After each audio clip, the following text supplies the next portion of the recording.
Are considering a lawsuit against the state's Democratic Attorney General. They say Rob Bonta has rewritten a ballot description for a voter ID initiative in a way designed to sway voters. Senior national correspondent William Lajeunesse takes a look from Los Angeles. This initiative will now appear on the November 2026 ballot. More than 1 million Californians signed petitions putting voter ID on the ballot. But what voters see and what they signed are different.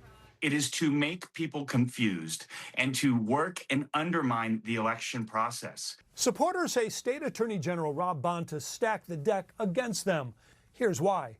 The original title for Prop 39 said it establishes additional voter identification and citizenship verification requirements.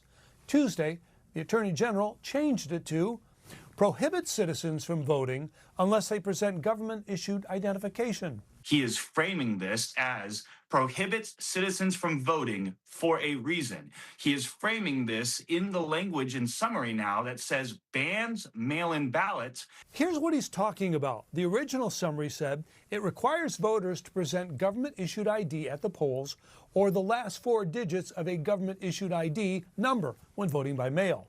The new language says it prohibits voting by mail without a government ID, invalidates mail ballots if the envelope doesn't include the 4 digits of that ID, and prohibits voting in person without a government ID. Changing require to prohibits and invalidates, critics say, changes the meaning. We're fulfilling our duty. It accurately, fairly, descriptively, informatively. Did you see what Rob Bonta just did yesterday?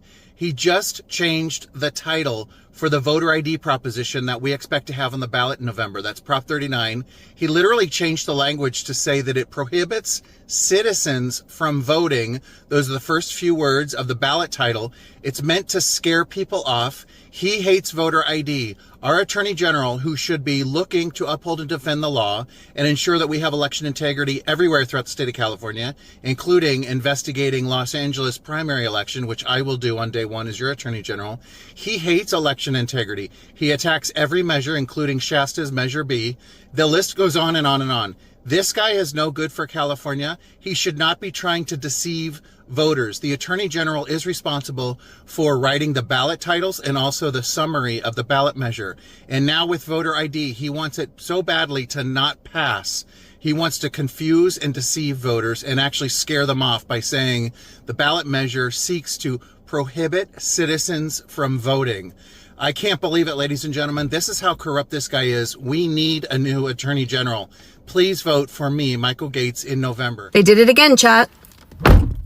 California just pulled another bait and switch on voters. The photo ID proposition, Prop 39, qualified with over 1.3 million signatures under one description. Now Attorney General Bonta just rewrote it to sound like it's stripping away your right to vote. Originally titled Establishes Additional Voter Identification and Citizenship Verification Requirements, Bonta changed it to Prohibits Citizens from Voting Unless They Present Government-Issued Identification. Same measure, totally different spin. I'm a lawyer, so of course the first thing I did was check the law. California Elections Code requires the Attorney General to give a true and impartial statement of the measure's purpose, in such language that the ballot title shall neither be an argument nor be likely to create prejudice. Bonta's version is of course biased and dishonest, intended to create prejudice. And this isn't new for California Democrats. This is actually their pattern for how they kill citizen initiatives that they don't like. In 2012, then Attorney General Kamala Harris titled Pension Reform Reduces Pension Benefits for Public Employees. Javier Becerra continued the pattern as AG. The proposition that would repeal the gas tax, he entitled it Eliminate Certain Road Repair and Transportation Funding, which of course made people not want to vote for it. They do this in the opposite direction too,